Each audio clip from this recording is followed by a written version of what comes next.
The sun hung low over Willow Creek, Texas, casting a golden glow across my ranch. I stood on the porch, a cup of black coffee in hand, watching the breeze ripple through the tall grass. At 52, I'd seen my share of battles, first as a Marine, then as a man carving out a quiet life after years of chaos. My name's Tom Hargrove, and this ranch was my sanctuary. No neighbors too close, no city noise, just open fields, a sturdy barn, and a creek that sang softly at night. I'd bought this land to escape, to build something real. But that evening, as the horizon turned purple, I saw them coming, 5 figures in pressed suits, badges glinting, crossing my field like they owned it. They weren't just any suits. They were from the Pine Valley Homeowners Association, a group from the subdivision a mile down the road. Behind them rumbled a rental truck, its sides marked with Property Enforcement in bold letters. I set my coffee down, grabbed my phone, and started recording. One of them, a woman with a tight bun and a clipboard, shouted, "Mr. Hargrove, we're seizing this property for code violations." Before I could respond, they slapped bright orange violation notices on my barn and gate. My blood boiled, but I stayed calm. I'd prepared for this. 3 months earlier, I'd settled here after leaving the service. Willow Creek wasn't just land, it was freedom. I'd checked every record, had the deed notarized, and confirmed the ranch sat outside Pine Valley's jurisdiction. I wanted no part of their rules about fence heights or paint colors. I'd had enough orders in my life. The first weeks were perfect. I fixed the barn, bought a few cows, and set up a chicken coop. My neighbor, Old Man Henry Dawson, welcomed me with a jar of peach preserves and stories of the land's history. Then, Pine Valley HOA showed up. It started with a knock. A woman named Margaret Stiles, the HOA president, stood on my porch, her smile too sharp. "We've noticed unpermitted structures," she said. "We'd love to bring your ranch up to community standards." I stared, incredulous. "I'm not in your community." She laughed, like I was missing the punchline. "Our boundaries have expanded. Rural areas like yours now fall under our guidance." I shut the door, thinking that was the end of it. I was wrong. The next morning, a yellow notice appeared on my gate.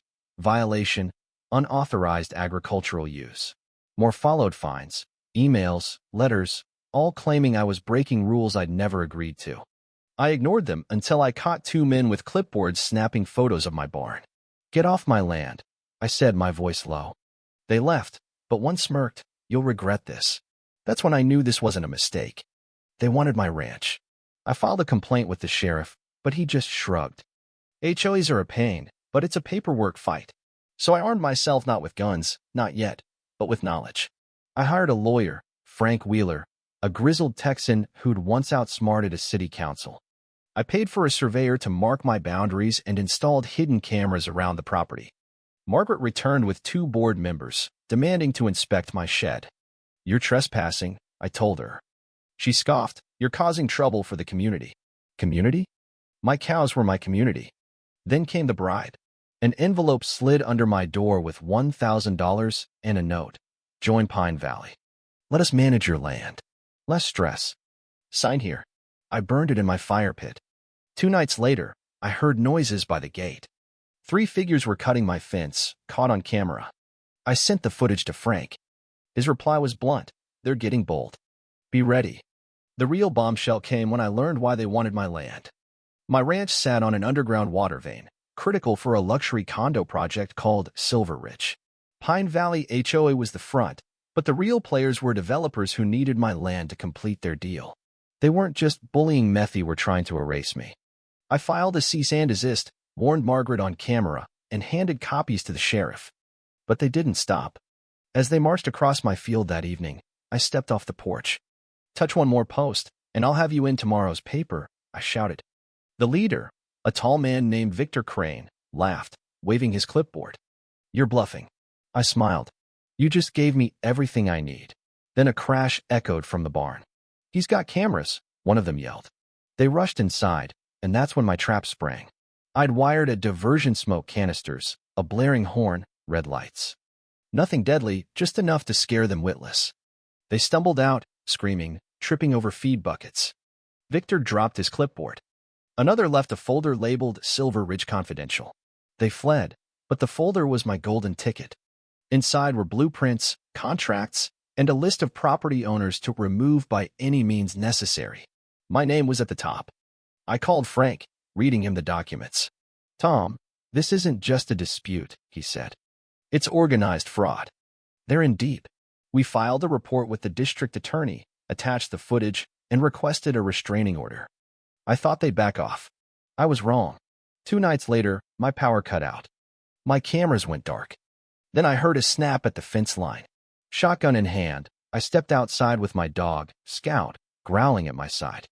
3 figures crouched by the barn, one with a canister, another with wire cutters. "Stop," I yelled. They bolted to an SUV and sped off. My backup cameras caught it all. Frank arrived the next morning. "One of their board members is tight with the sheriff's brother," he said. "We can't trust the local. We go federal." We contacted the FBI's Real Estate Crimes Unit. They needed one more illegal act to launch a full investigation. So I set a trap. I planted a fake for sale sign, hinting I was desperate. Within 24 hours, Margaret showed up, furious. "You can't sell to just anyone," she snapped.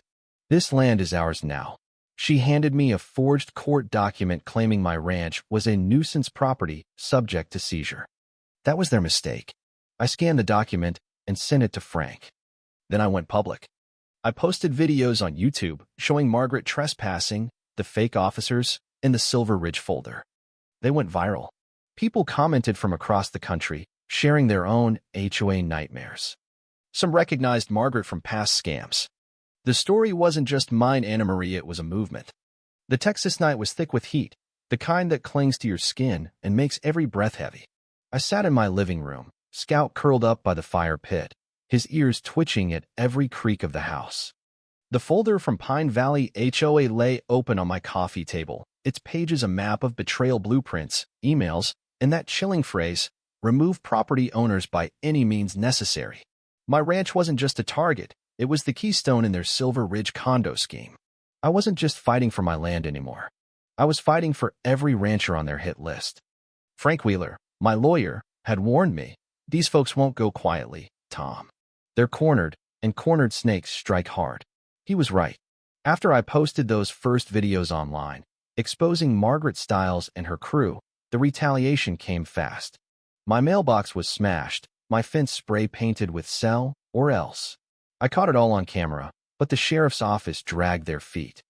"No clear suspects," they said. I knew better. I wasn't raised to back down, though. Marines don't fold, and neither do I. So I doubled down. I uploaded more videos, each one sharper, angrier. I showed the forged court document Margaret had handed me, the footage of her goons cutting my fence, and the confidential Silver Ridge plans. The internet lit up. Comments poured in from California to Maine, folks sharing stories of HOAs fining them for garden gnomes or foreclosing over unpaid fees. One woman from Arizona wrote, "They took my mom's house because her mailbox was an inch too tall." I realized this wasn't just my war. It was everybody's. The FBI was circling now, thanks to Frank's contact in their white-collar crimes unit, Agent Daniel Holt. He was a wiry man in his 40s, all business, with a handshake that could crush walnuts. "Your evidence is solid, Tom," he told me over coffee at my kitchen table. "But we need them to slip up one more time, something undeniable on camera." I nodded, already plotting. "I'll make it happen." The plan was simple but risky. I'd bait Pine Valley into thinking I was cracking. I posted another video, this one somber, filmed at dawn with the ranch glowing behind me. "I fought hard," I said, voice low. "But I'm tired. I'm considering selling. Thanks for the support, but I need peace." The comments exploded. Some begged me to keep fighting. Others cursed the HOA. Behind the scenes, I set up new trail cameras, one by the creek, one in the oak tree near the back fence, and one hidden in the barn's rafters. If they took the bait, I'd be ready. They did. 2 nights later, at 3:17 a.m., my phone buzzed with a motion alert. I grabbed Scout and crept to the barn, where I'd set up a monitor for the live feed. A black SUV idled by the back fence. 4 men in dark hoodies climbed out, carrying bolt cutters and a document tube. They thought I'd given up. They were wrong. I wasn't alone. Agent Holt and 2 FBI officers were parked a quarter-mile away, ready to move. A local news crew, tipped off by Frank, waited in a van nearby, their camera rigged for night vision. When one of the men snipped my fence and stepped onto my land, Holt's voice crackled through my earpiece. Now. Spotlights blazed, sirens wailed. FBI. Hands up. The men froze. One bolted, only to trip and faceplant in the dirt. Another dropped the document tube and fell to his knees, muttering, "We were told the place was empty." I stepped out of the barn, shotgun in one hand, flashlight in the other. "You were told wrong," I said, my voice steady. The news crew caught it all. The tube held forged land transfer forms with my signature faked and a notary stamp that didn't exist. It was fraud, trespassing, and a federal crime. By sunrise, the footage was everywhere: CNN, Fox, local stations. Headlines screamed, "Texas veteran outsmarts HOA in midnight land grab bust." The arrests were just the start. Pine Valley's board unraveled. Margaret Stiles tried to play innocent, claiming she was just following protocol. But the FBI had her on tape issuing threats and forging documents. 2 board members flipped, spilling details about Silver Ridge's backers, a developer group called Crestwood Holdings. My name trended online. Veterans groups rallied, sending me letters and donations for my legal fund. A senator from Austin even called, inviting me to a town hall on land rights. But I wasn't celebrating yet. Crestwood was still out there, and they weren't done. 3 days after the arrests, Frank showed up at my ranch with a grim look. "They're playing a new card, Tom." He slid a lawsuit across my table. Crestwood claimed the mineral rights under my ranch weren't included in my deed. They'd bought them, they said, through an offshore shell company. If they won, they could drill beneath my land, wrecking everything while pocketing millions. "It's a dirty move," Frank said. "They can't take your surface rights, but they'll make your life hell with noise and pipelines." I clenched my fists. "They're not getting an inch, not above, not below." Frank nodded. "Then we fight dirty, too." I called an old Marine buddy, Mike Callahan, who'd gone into environmental law after our service. He worked with land trusts, locking up ranches to keep developers out. Mike flew in the next day, his boots still dusted with Colorado clay. "Let's make your ranch untouchable," he said. We filed for a conservation easement, a legal shield that would block drilling or development forever. But Crestwood was moving fast. That weekend, survey trucks from Geotech Solutions parked just outside my fence, drilling test rods into the public road. Scout barked like a fiend. I marched to the fence, staring down at the crew leader. "Cross this line, and we've got a problem," I said. He smirked. "Don't worry, that's next week." I didn't blink. That night, I reinforced the perimeter with new signs and floodlights, Scout pacing beside me. Mike and I drafted a press release. Developers use shell companies to steal Texas veterans' land. We posted it online, and it spread like wildfire. News outlets called. A local veterans group showed up with banners, planting a flag in my pasture that read, "This land was earned, not stolen." My neighbor Henry Dawson pulled me aside, his face pale. "They offered me cash to say your ranch was abandoned," he whispered. I told him to get lost, but others might not. They were bribing witnesses now, stacking the deck for court. I met Mike and Frank under the stars, the air heavy with the scent of cedar. "We need to hit harder," I said. Mike grinned. "I've got friends in SEPA, Veterans Coalitions, reporters. Let me make some calls." 2 days later, headlines roared. Texas rancher battles HOA-linked land scam.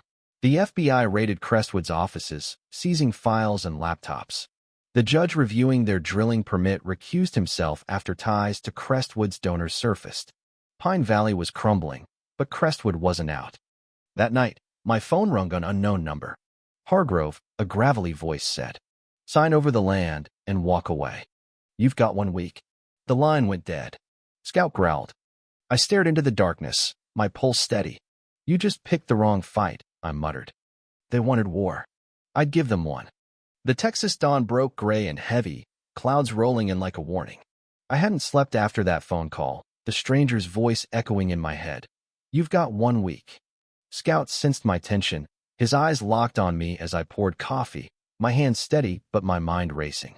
Crestwood Holdings and their Pine Valley HOA puppets were desperate now, their Silver Ridge condo dreams slipping through their fingers.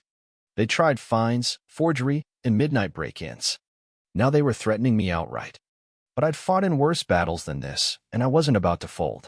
I drove to Frank Wheeler's office before the sun was fully up, the folder of HOA documents tucked under my arm. Scout rode shotgun, his nose pressed to the window. Frank was already at his desk, tie loose, surrounded by legal pads. "They're not stopping, Tom," he said, sliding a new lawsuit toward me. Crestwood's latest move was to claim eminent domain, arguing my ranch was critical for a state-approved water pipeline. If they won, they could seize my land legally, pay me a pittance, and bulldoze everything. "They're using public interest laws to bypass your conservation easement," Frank said. "It's their last play." I leaned back, the chair creaking under me. "They're not taking my home." Frank nodded, his eyes sharp. "Then we hit them where it hurt their money." My old Marine buddy Mike Callahan joined us, his laptop open to a draft press release.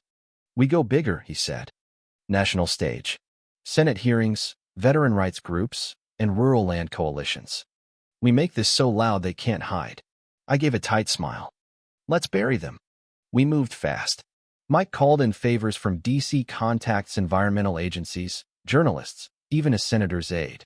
I posted another video, this one raw, filmed in front of my barn at dusk. "They're trying to take my ranch under eminent domain," I said, holding up the lawsuit. "This isn't just about me. It's about every homeowner, every rancher, every American who believes their land is theirs. Help me fight." The video hit 1 million views in 12 hours. Comments flooded in. "This is theft. Stand strong, Tom. HOAs are a cancer." But Crestwood didn't wait for public opinion. That night, my ranch was hit. I woke to scouts' frantic barking and the smell of smoke. My barn was a tower of flames, the red roof collapsing in a shower of sparks. I ran outside barefoot, the heat searing my face. That barn wasn't just wood, it held my grandfather's tools, my dad's old saddle, memories I couldn't replace. Fire trucks arrived, containing the blaze, but the structure was gone. Ash drifted like snow. Frank and Mike showed up at dawn, faces grim. Frank held a printout from my trail cameras. "We got him," he said. The footage showed a familiar black SUV, 3 masked figures, and one holding a torch. A gold watch glinted on his wrist, the same one worn by Crestwood's regional director, Richard Vance, in court. "This is arson," Mike said. "Federal crime." I stared at the smoldering ruins, my jaw tight. "They want a war? They'll get one." We filed an emergency motion to present the evidence in court. The FBI was already digging into Crestwood's finances, and Agent Daniel Holt promised to fast-track the arson case. But Crestwood was still moving. The next morning, a drone buzzed over my ranch, circling low. It dropped an envelope in the dirt. Inside was a photo of my ranch with a red X slashed across it. No note, just that silent threat. I tucked it into the folder with the rest of their crimes. They wanted me scared. Instead, I was resolved. The community rallied. Veterans, farmers, and strangers who'd seen my videos showed up with lumber and tools to rebuild the barn. A grizzled rancher named Earl, who'd lost a leg in Iraq, handed me a hammer. "You're fighting for all of us, Tom," he said. By noon, the new barn's frame was rising, hammers ringing like a battle cry. Henry Dawson, my neighbor, pulled me aside. "They're still sniffing around," he whispered. "Offered another neighbor money to lie about your land being neglected." I nodded. They were trying to rig the court now. Mike's DC contacts delivered. 2 days later, a headline broke. "Texas Veteran Battles Corporate Land Grab." The story detailed Crestwood's shell companies, their bribes to local officials, and the arson. News vans were parked outside my ranch. The judge in Crestwood's eminent domain case stepped down after his ties to their donors leaked. The FBI raided Crestwood's Austin office, carting off boxes of files. Pine Valley HOA's board was officially disbanded, its assets frozen. Margaret Stiles took a plea deal, turning over emails that implicated Crestwood's CEO. But Crestwood wasn't done. That night, my phone rang again. Hargrove, a low voice said, "You're making enemies you can't afford.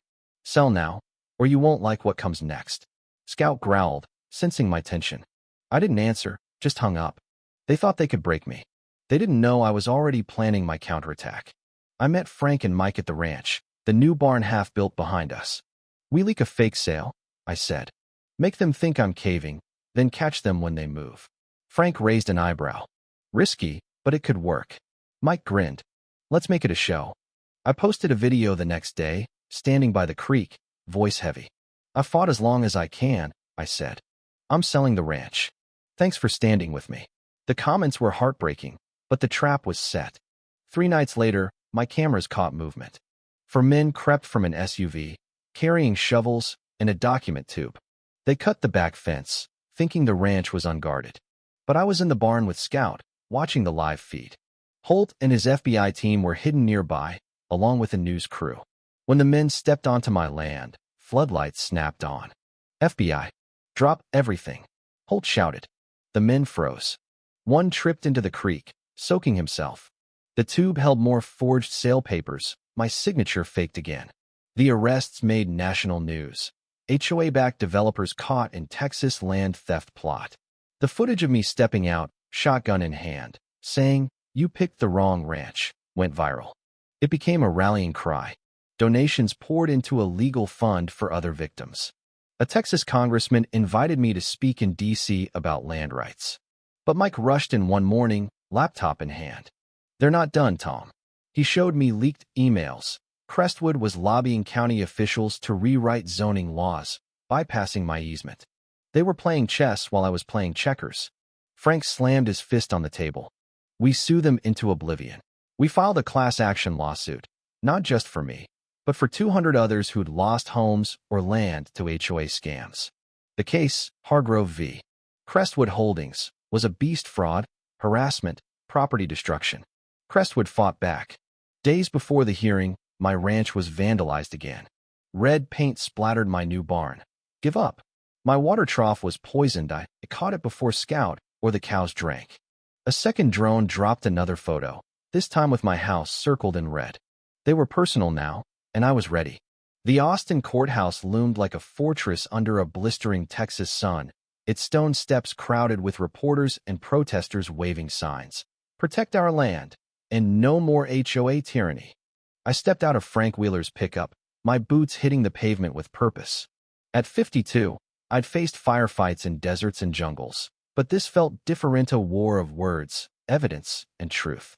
Scout stayed in the truck, his brown eyes watching me through the window as I adjusted my dad's old army dog tags around my neck. Mike Callahan flanked me, carrying a briefcase stuffed with evidence, while Frank muttered case law under his breath. This wasn't just a hearing. It was the climax of a battle that had cost me my barn, my peace, and nearly my ranch. Inside, the courtroom buzzed with tension. Crestwood Holdings lawyers sat in crisp suits, their faces smug. Margaret Stiles, the fallen Pine Valley HOA president, slumped behind them, her once sharp confidence replaced by a nervous twitch. The judge, Honorable Clara Benton, was a no-nonsense woman with a reputation for sniffing out corruption. She adjusted her glasses and called the room to order. "Let's get to it," she said, her voice cutting through the murmurs. Frank took the floor first, laying out the case like a general mapping a battlefield. He walked the jury through my story. The fake fines, the forged court documents, the midnight break-ins, the arson that destroyed my barn. He played the drone footage, the trail cam clips of masked figures with torches, and the viral video of me facing down Crestwood's goons with a shotgun. "This isn't about community standards," Frank said, holding up the Silver Ridge folder. "This is about greed stealing land for profit." He dropped the bombshell. Emails linking Crestwood's CEO to the offshore shell company that claimed my mineral rights. Testimonies followed. Henry Dawson, my neighbor, took the stand, his voice steady as he described Crestwood's bribe to lie about my ranch being abandoned. A widow named Ellen Carter sobbed as she recounted losing her family farm to Pine Valley scare tactics. An FBI tech expert broke down Crestwood's financial web money funneled through fake companies to local officials, all to grease the Ascendant Media's YouTube channel uploaded clips of my confrontation, turning my words, "You picked the wrong ranch," into a rallying cry. The jury's faces tightened with every revelation. Then it was my turn. I stood, my boots echoing on the hardwood floor, and faced the jury. I served this country to protect freedom. I began, meeting each juror's eyes. When I bought Willow Creek Ranch, it was my piece of that Freedoma place to build something honest. Crestwood and Pine Valley didn't just try to take my land. They tried to take my dignity, my hope, and the hope of others like me. I told them about the threats, the vandalism, the drone-dropped photos, the fire that burned my history to ash. I fought back because I had to, and I'm still fighting for everyone who's been bullied off their land. The room was silent when I stepped down, the weight of my words hanging heavy. Crestwood's lawyer, A slick man named Gregory Holt stood to spin their defense. "This was a misunderstanding," he said, his voice oily. Crestwood believed Mr. Hargrove's land fell within Pine Valley's boundaries. Their actions were meant to preserve community value. Judge Benton's eyes narrowed. "Preserving value with forged documents and arson?" she asked. Holt stammered. "Those were rogue actions by individuals, not our client." Frank was ready. "Your Honor, we have a recording." He played an audio from a Crestwood boardroom meeting, obtained through Margaret's plea deal. Margaret's voice, sharp and commanding, laid out the plan to remove Hargrove by any means necessary. Another voice, Richard Vance, the regional director, laughed. "Just another stubborn rancher. He'll fold." The jury's expressions shifted from shock to fury. One woman gripped her notepad so hard her knuckles whitened. Judge Benton adjourned for closing arguments the next day. Outside, reporters swarmed. I gave them one line: "We're fighting for what's right." But Crestwood had one final card. At 2:13 a.m., my phone buzzed with a motion alert. I raced outside to find my new barn's frame ablaze, flames licking the night sky. Scout barked wildly as I grabbed a hose, but it was too late. The structure was gone again. Firefighters contained the spread, but the loss cut deep. That barn was more than wood. It was my community's hope, rebuilt with their hands. Frank arrived with a new trail cam screenshot. "We've got him," he said. The footage showed the same SUV, masked figures, and Richard Vance's gold watch gleaming as he held a torch. Mike clenched his fists. "This is their death rattle." We rushed the evidence to court, requesting an emergency session. Judge Benton allowed it, her face grim as she studied the photo.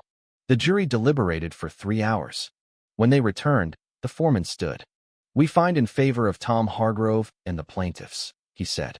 "We award $8.5 million for fraud, harassment, property destruction, and emotional distress." The courtroom erupted. Margaret collapsed into her chair, her face ashen. Crestwood's lawyers sat frozen, their smugness gone. Judge Benton ordered a federal probe into Crestwood's operations and froze their accounts. Pine Valley HOA was dissolved, its records seized. I didn't cheer. I just exhaled, the weight of months lifting slightly. But 2 days later, an unmarked envelope arrived. Inside, a single sentence: "You haven't won, Hargrove." I tucked it away, my jaw tight. They were down, but not out. I wasn't either. The community didn't let me stand alone. The next morning, dozens arrived: veterans, ranchers, strangers who'd seen my story online. They brought lumber, nails, and resolve. A retired teacher named Clara handed me a new hammer.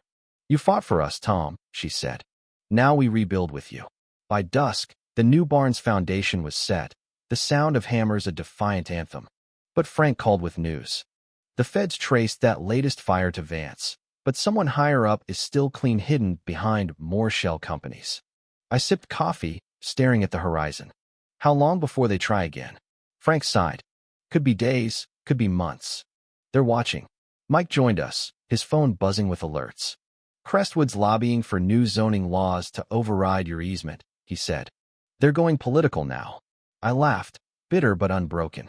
"Then we go bigger." That week, I flew to Washington, D.C., invited by a Texas senator. In a packed hearing room, I faced a panel of lawmakers.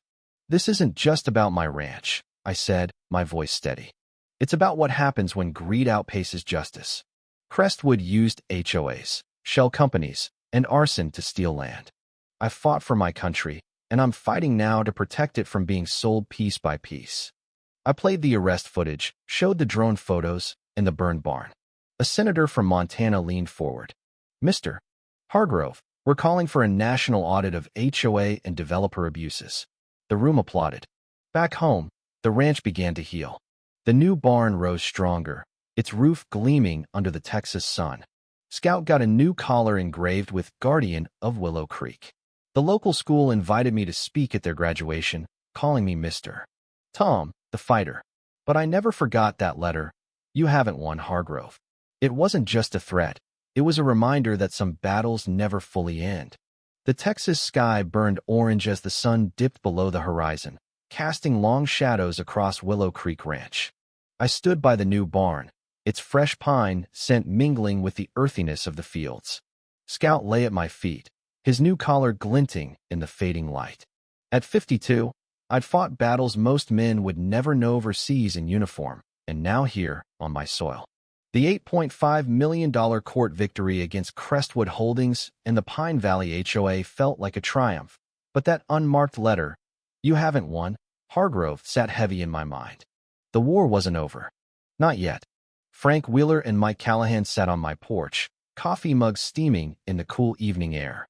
"They're scrambling," Frank said, flipping through a stack of legal updates. The feds indicted Richard Vance for the arson, and Margaret Stiles' emails exposed Crestwood's CEO. But someone's still pulling strings. Mike nodded, his laptop open to a news alert. "They're pushing a new county ordinance to loosen conservation easement rules. If it passes, they could drill under your land anyway." I gripped my mug, my knuckles white. They don't quit, do they? I wasn't quitting either. The communities support veterans, ranchers, even kids from the local 4-H club had rebuilt my barn and my resolve. But Crestwood's latest move was a knife to the throat, a backdoor deal to rezone rural land, letting them bypass my easement and claim the water vein beneath my ranch. They weren't just fighting me. They were rewriting the rules to erase me. I looked at Frank and Mike. "We end this. For good." Our plan was bold, some might say reckless. We'd expose Crestwood's political maneuvering, rally public pressure, and bury them in court. Mike's DC contacts had already leaked their zoning scheme to national outlets. I posted a final video, standing in front of the new barn, the American flag snapping in the wind behind me. "Crestwood thinks they can change the law to steal my land," I said, holding up their leaked emails. "This isn't just my fight, it's yours. If they can take my ranch, they can take your home. Stand with me." The video hit 2 million views in 24 hours. Comments poured in. "This is America, not a corporate playground. Keep fighting, Tom." The backlash was swift. Protesters gathered outside Crestwood's Austin headquarters, waving signs, "Stop the land grab." News crews camped out, airing my story alongside others' families who'd lost homes to HOA scams, farmers bullied into selling. A Texas congressman introduced a bill to tighten HOA regulations, citing my case. The pressure was working, but Crestwood wasn't done. 2 nights later, my cameras caught a new SUV circling my property line. No break-in this time, just a slow, deliberate drive-by, like a predator stalking prey. Scout growled, his hackles up. I tightened my grip on the shotgun by the door. Frank called the next morning. "The county is voting on the zoning ordinance tomorrow. If it passes, Crestwood gets a green light to survey your land." Mike jumped in. "We've got a hearing scheduled before the vote. We present everything: arson, fraud, and their political bribes. If we sway the judge, we can block the ordinance." I nodded. "Then let's make it count." The hearing was in a packed county courthouse, the air thick with tension. Reporters lined the back, cameras rolling. Outside, a crowd chanted, "Save Willow Creek." I took the stand, my voice steady as I laid out Crestwood's crimes: the forged documents, the burned barns, the drone threats, the zoning plot. Frank followed, presenting bank records tying Crestwood to county officials' campaign funds. Mike unveiled a bombshell, a recorded call between Crestwood's CEO and a county commissioner, discussing incentives for the ordinance. The commissioner's face, visible in the gallery, went pale. Crestwood's lawyer tried to counter, claiming the ordinance was for the public good and unrelated to my case. But the judge, a stern woman named Evelyn Harper, wasn't buying it. "This smells like corruption," she said, her gaze piercing. She issued an injunction, halting the zoning vote pending a federal investigation. The crowd outside roared as the news spread. Crestwood's stock plummeted overnight. Their CEO resigned, and 2 more executives were indicted for wire fraud. But I wasn't celebrating yet. That night, as I checked the ranch's perimeter with Scout, a single light flickered in the Distantian SUV parked just beyond my fence. It idled for a minute, then drove off. No plates visible, no faces. I knew it was them. One last jab to remind me they were still out there. I called Agent Daniel Holt, who'd led the FBI's raids. "We're closing in on their top brass," he said. "But they're slippery. Stay vigilant." The next morning, I woke to a surprise. A convoy of trucks rolled up, neighbors, veterans, and local farmers, led by Henry Dawson. They brought fencing, paint, and a new water tank to replace the poison one. A young woman, Sarah, whose family had lost their farm to Pine Valley, handed me a plaque, Willow Creek Ranch, unconquered. Tears stung my eyes as we nailed it to the barn. The community wasn't just rebuilding my land. They were rebuilding hope. Weeks later, the feds delivered the final blow. A global financial leak exposed Crestwood's offshore accounts, linking them to a dozen land scams across the U.S. Their remaining board members were arrested, and their projects were canceled. The county ordinance died quietly, and my conservation easement was upheld, locking my ranch as a sanctuary forever. The school kids started calling me Mr. Tom, the Unbreakable, and I spoke at their graduation, urging them to stand for what's right, no matter the odds. I built a safe under the ranch's flagpole, storing every piece of evidence, videos, court filings, that chilling letter. I added a note for the next owner. If they come again, fight like hell. Because this wasn't just my story. It was a warning, a legacy, a promise that home is worth defending. Every morning now, I walk the fence line with Scout, my fingers brushing the new posts. The ranch thrives, wildflowers bloom where the fire once raged, and the creek sings clearly than ever.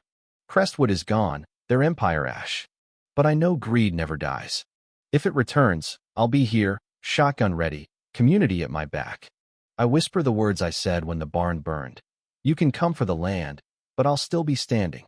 This story isn't just about a ranch in Texas, it's about fighting injustice, standing against bullies who hide behind power and money. Have you faced something like this? Maybe not an HOA, but a boss, a system, or a neighbor who tried to take what's yours. What do you think about using force, like I did with my shotgun, to protect what's right? Where do you draw the line between justice and violence? Drop your thoughts in the comments below.